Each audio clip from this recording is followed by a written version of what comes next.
It takes 5-minute picks week 8. I'm dubbing this week Desperation Week. We got Georgia right now trying to fend off their second loss of the season already. We're mid of October. We have Alabama, Tennessee, which looks like an elimination game for the College Football Playoff. We got some big-time matchups, real consequences here. Let's get into what is a big-time weekend in college football. First one up here. Could be a trap game. Louisville playing host to number 6 Miami 5-point favorites here. Can Louisville trap the Canes and make them pay for the first time this season? No, they cannot.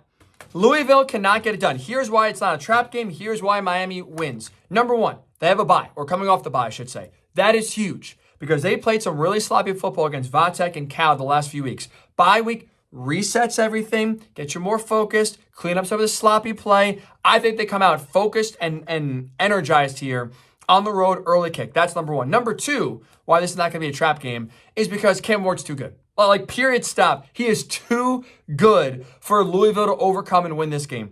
He's the best quarterback in college football. 23 total touchdowns so far this season. Number one in all of the country in passing yards per game. And that matters because Louisville's defense, they're one of the worst secondaries in all of college football. They have no chance of slowing them down. Miami 38, Louisville 20. No trap game there for the Canes. They win. They move on.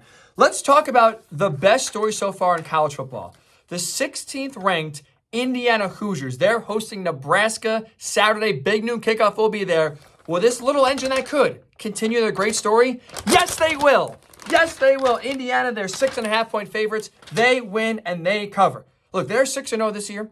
They've won every game by 14 points. They've already blown by their over-under total for the season. It was 5.5. So they've already exceeded expectations, and this is by far the toughest test they have faced in Nebraska. Here's why they will pass it, though. This offense is real. It's one of the most explosive, dynamic offenses in all the country. Curtis Rourke is one of the most efficient quarterbacks in all of college football. I'm sure you've not probably watched a lot of Indiana. Watch this game on Saturday. They were a really fun team. Kirk Cignetti is a great character as a head coach.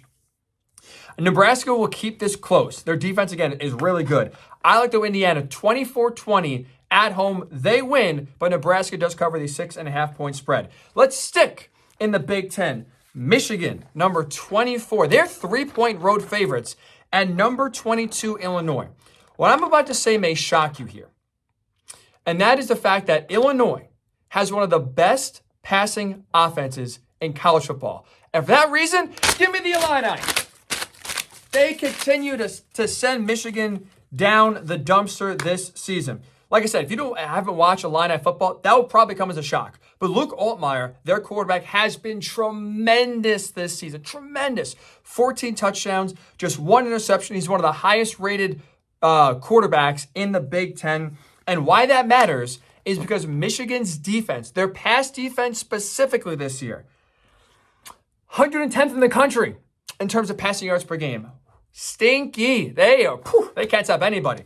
So give me Illinois to throw it all over Michigan here. I like the Illini 27-17 at home over Michigan. They pull off the Vegas upset, at least. Look, it's Saturday in October, specifically the third Saturday in October. You know what that means. Alabama, Tennessee, one of the best rivalries in all of college football. Bama on the road are 3-point favorites in Knoxville. Do they win this game, smoke the cigars? Hell yeah, they do. This game, you know what this is?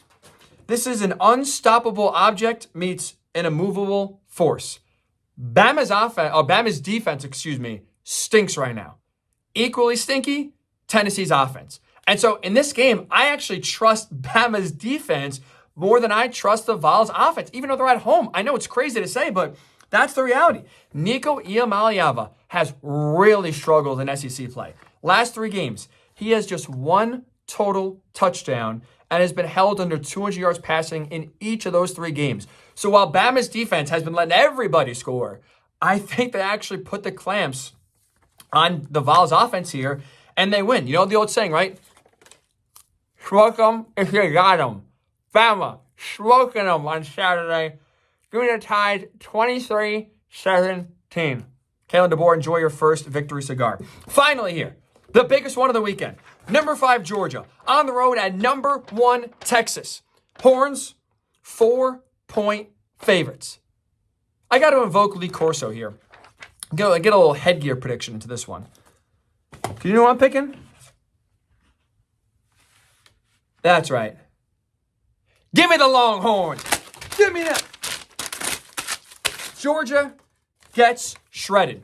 Look, Quinn Ewers this week knocked the rust off against Oklahoma. That was a good win for him. And he's the biggest key in this game because Quinn Ewers is a big game quarterback. Going back to the start of last season, he's faced 7 ranked opponents. In those games, 14 touchdowns, 5 picks. Texas's offense has averaged 35 points per game. They're going to score on this Georgia defense. And I don't trust right now Georgia's defense, number one, to get a stop, and number two, for their offense to play well. They have really struggled. Carson Beck has been inconsistent.